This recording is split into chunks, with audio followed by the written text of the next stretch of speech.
నమస్తే, welcome to our channel. నేను పద్మిని, ప్రస్తుతంతో పాటు social activist and political analyst Krishnakumari గారు ఉన్నారు. మాట్లాడదాం. మేడం నమస్తే. Madam, Gaddar awards, Nandi awards నుంచి గద్దర్ అవార్డ్స్ గా దాని పేరుని అయితే మార్చారు. అయితే అది డెఫినెట్ గా గర్వించదగినటువంటి విషయం, చాలా ఆహ్వానించదగ్గ విషయమే. అయితే ఈ విషయాన్ని ఎవ్వరూ కూడా స్వాగతిస్తున్నారా, స్వాగతించట్లేదా అన్న అనుమానం అయితే వస్తుంది. ఎందుకంటే ఎలాంటి సినిమాకి సంబంధించిన సెలబ్రిటీస్ ఎవ్వరూ దీని గురించి రియాక్ట్ అయిన సందర్భం లేదు, ఒక్క మోహన్ బాబు గారు తప్ప. దీన్ని ఎలా చూడొచ్చు మేడం? అయితే అవార్డు మార్చడం స్వాగతించాల్సిన విషయం డెఫినెట్గా. అలాగే ఇప్పుడు వాళ్ళు స్పందించలేదు అనే దానికి అయితే ఇక్కడ ఇంకొకటి జరిగి ఉండాల్సిందేమో. ఏంటంటే వాళ్ళతోటి వాళ్ళ ప్రముఖులు ముఖ్యులు ఉంటారు కదా, వాళ్ళతోటి ఈ సినిమాటోగ్రఫీ మినిస్టర్ ఎవరైతే ఉన్నారో, అంటే ఆ మినిస్టర్ కనుక లేకపోతే అవన్నీ కూడా సీఎంఏ చూస్తారు అనేది ఉంది. ఏ శాఖలకి మంత్రులకి కేటాయించిన శాఖలన్నీ రేవంత్ రెడ్డి గారే చూస్తారు అని ఉంది. మరి అలాంటప్పుడు ఆయన వాళ్ళతోటి కలిసి ఒక మీటింగ్ ఏర్పాటు చేసుకుని మేము ఇలాంటి నిర్ణయం తీసుకుంటున్నాము ప్రభుత్వం తరఫున అని ఒక మీటింగ్ జరిగి ఉన్నట్లయితే బాగుండేది. ఇది చాలా హఠాత్తుగా అనాలోచితం అని అనడు, కానీ ఆ సందర్భానికి తగ్గట్లుగా సందర్భోచితంగా ఆ నిర్ణయం చెప్పడం జరిగి ఉంటుంది. ఒక భావోద్వేగ సన్నివేశంలో వెల్లడించడం జరిగింది. అయితే పైగా దానికి ఇది నా శాసనం అన్న పద్ధతిలో రేవంత్ రెడ్డి గారు చెప్పారు అనేది ఒక మాట ఉంది. ఏది ఏమైనప్పటికీ గద్దర్ అనే వ్యక్తి ఒక తెలంగాణ, ఒక ఆంధ్రప్రదేశ్ మనిషి కాదు, ఒక భారతదేశానికి మాత్రమే చెందిన మనిషి కాదు. విప్లవం పాట మాట ఏ దేశంలో అయితే ఉంటుందో అన్ని దేశాల్లోనూ గద్దర్ తెలుసు. గద్దరు నిజానికి ఆయనకి ఒంట్లో బుల్లెట్లు ఉన్న కారణంగా ఆయన్ని ఫ్లైట్లో ఎక్కకూడదు కాబట్టి వేరే దేశాలు వెళ్ళలేదు, కానీ ఆయనకి చాలా ఆహ్వానాలు కూడా వచ్చాయి. ఒక అట్టడుగు వర్గాల్లో నుంచి వచ్చి ఆయన చూస్తే ఆయన చదువుకున్న మనిషి అని ఎవరు అనుకోరు, కానీ బాగా చదువుకున్న వ్యక్తి ఆయన. ఏదేమైనా విప్లవాన్ని అవపోసన పట్టిన వ్యక్తి. ఒకప్పుడు ఆయన అదే నక్సలైట్ పార్టీలతోటి ఆయన కొంచెం కలిసి పనిచేసిన వ్యక్తి. అయితే నక్సలైట్లని మీద నిషేధం ఉన్న రోజుల్లో కూడా గద్దర్ రాసిన పాటకి అవార్డు వచ్చింది. ఒకప్పుడు ఆయన సాహిత్యాన్ని నిషేధిస్తామని చెప్పి కొన్నాళ్ళు నిషేధించారు. తరువాత ఆయన పాటకి అవార్డు వచ్చింది, స్టేట్ అవార్డు, నంది అవార్డు వచ్చింది. పాదం మీద పుట్టుమచ్చనే ఆ పాటకి ఈయన రాసింది ఎంత గొప్పతనమో, పాడిన వందే మాత్రం శ్రీనివాస్ కూడా అంతే గొప్పగా పాడారు. అది అంటే ఈయన పై వర్గాల సంగతి పక్కన పెట్టేసేస్తే కింది స్థాయి వర్గం వాళ్ళు ఎవరైతే ఉంటారో, పని పాటలు చేసుకునే వాళ్ళు, కార్మికులు, కర్షకులు, మహిళలు, పిల్లలు, ఈ వర్గం ఆ వర్గం అని లేదు. ఆయన రాసిన పాటలు అన్ని వర్గాల వారిని అలరింపజేసాయి. ఒకసారి సత్యసాయిబాబా మీద ఆయన మాట్లాడుతూ, నువ్వు ఏది ముట్టుకుంటే అది బంగారం అవుతుంది, బూడిద వస్తుంది, ఇట్లా ఏవేవో ఉండేవి కదా. అందుకని దేశంలో పెట్రోల్ ధరలు మండిపోతున్నాయి. అప్పుడు పెరిగిన ధరల గురించి ఆయన అంత బాధపడిపోయాడు. ఇప్పుడైతే 100 రూపాయలు అనుకోండి. అయితే ఒక సముద్రంలో నేను తీసుకెళ్ళి ముంచుతాము, అది పెట్రోల్ అవుద్దా అని చెప్పి, పెట్రోల్గా మార్చకూడదా నీకు మహిమలు ఉంటే అని, అంటే చాలా ఆయన గురించి అలా విమర్శించారా?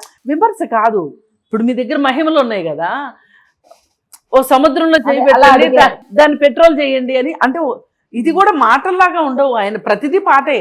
ఆయన మాట. మరి ఆయన స్కూల్ కట్టించింది, హాస్పిటల్స్ కట్టించింది, వాటి గురించి ఏమి పాట రూపంలో రాలేదా? అవి తర్వాత వచ్చాయి. ఇది ఎప్పుడో చాలా రోజుల క్రితం. ఇది చాలా అనంతపురాన్ని చాలా డెవలప్ చేశారు అనేది మన ప్రపంచం ఎరిగిన విషయం. అది ప్రపంచం ఎరిగిన విషయం. కాకపోతే ఈ రోజుకి అక్కడ పొలిటికల్ మాఫియా నడిచింది అనేది చాలామంది చెప్పుకుంటారు.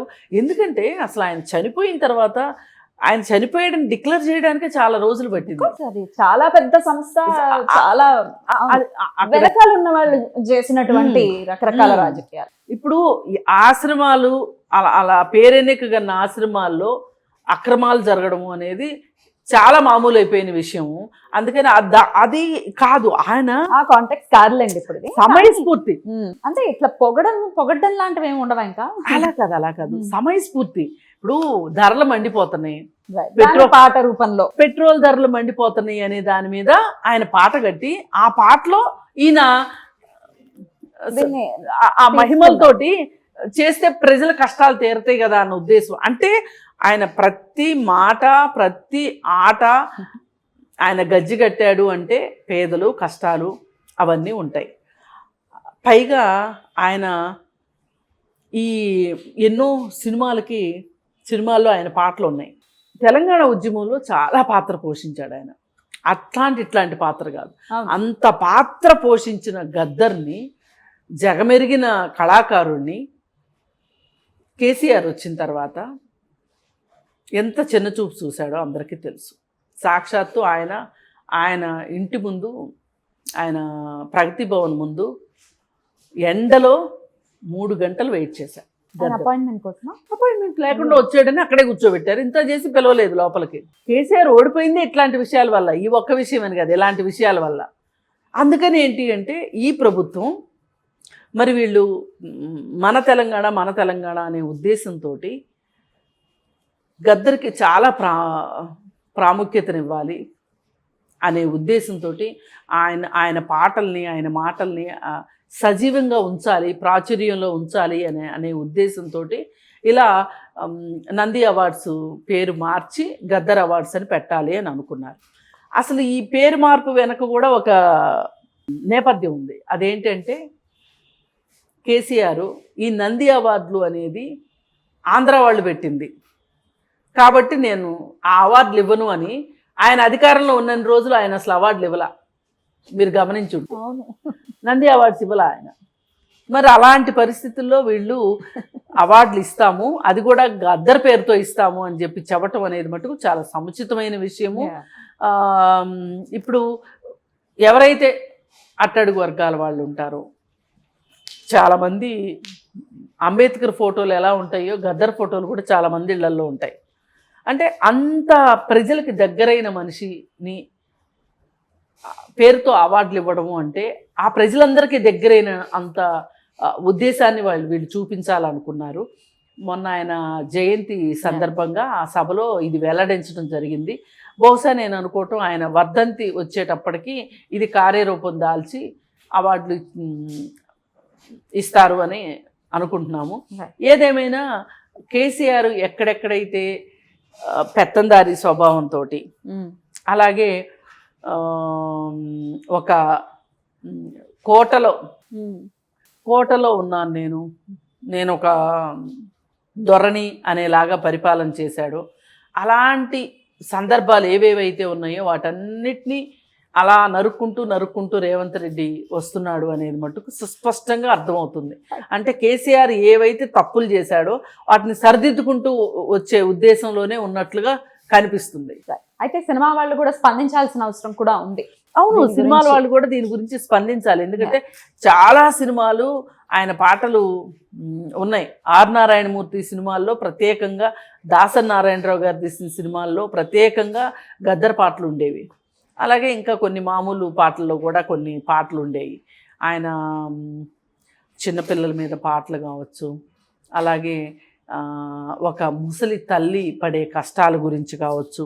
అంటే ఎవరైతే కష్టాలు పడతారో, ఎవరైతే ఇబ్బందులు పడుతున్నారో వాళ్ళ కన్నీరు తుడిచేటట్లుగా, అంటే వాళ్ళ కన్నీరు ప్రతిఫలించేటట్లుగా, అంటే వాళ్ళ మనసుకి దగ్గరగా పాటలు రాయాల్సిన ఏదైతే ఉందో ఆయన గజ్జగట్టడం కావచ్చు, ఏదేమైనా ఆయన ఒక ప్రత్యేకమైన మనిషి. అట్లాంటి మనిషి ఇంకొకళ్ళు ఉండరు, పుట్టరేమో అనిపించేంత ప్రతిభ ఆయన దగ్గర చూశాం కాబట్టి ఆయన పేరు చిరస్థాయిగా నిలబడిపోవటం అనేది గొప్ప విషయంగా చూడొచ్చు. ఖచ్చితంగా ఖచ్చితంగా రైట్ అండి. అయితే సినిమా వాళ్ళు ఇంతకన్నా గొప్ప వాళ్ళు ఉంటారు అని భావనలో ఏదైనా ఉన్నారని అనుకోవచ్చా? అంటే నంది అవార్డు అంటే చాలా ప్రెస్టీజియస్ అవార్డ్స్ ఖచ్చితంగా. దానికి సినిమా కేవలంగా సినిమాకే చాలా సేవలను అందించిన వాళ్ళు చాలా మంది ఉన్నారు. రచయితలనే ఒకవేళ తీసుకోవాలి అని అనుకుంటే దేవులపల్లి కృష్ణశాస్త్రి గారు ఉన్నారు. ఇట్లా పెద్ద పెద్ద రైటర్స్ చాలా మంది ఉన్నారు. ఇంకా సేవలు చేసిన వాళ్ళు చాలా మంది ఉన్నారు. వాళ్ళ పేర్లు పెట్టచ్చు కదా అన్న భావనలో ఉన్నారేమో. అసలు కాదు, మీకు ఇంకోటి చెప్తాను. తెలంగాణ ఉద్యమం సమయంలో శ్రీశ్రీ విగ్రహం ఎరగొట్టడానికి తెలంగాణ వాళ్ళు బయలుదేరినప్పుడు దేవులపల్లి కృష్ణశాస్త్రి ఆంధ్ర మనిషి, ఆయన పేరుతోటి ఇక్కడ అవార్డు ఎందుకు పెడతారు చెప్పండి? పెట్టరు.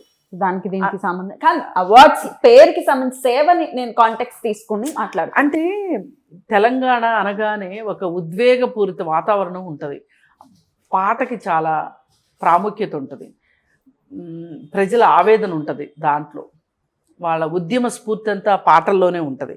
అందుకని ఆ ఉద్దేశంతో ఇది ఓన్లీ పాటలకు సంబంధించిన అవార్డు కాదు, యాక్టింగ్ నంది అవార్డు అంటే అన్నీ కదా.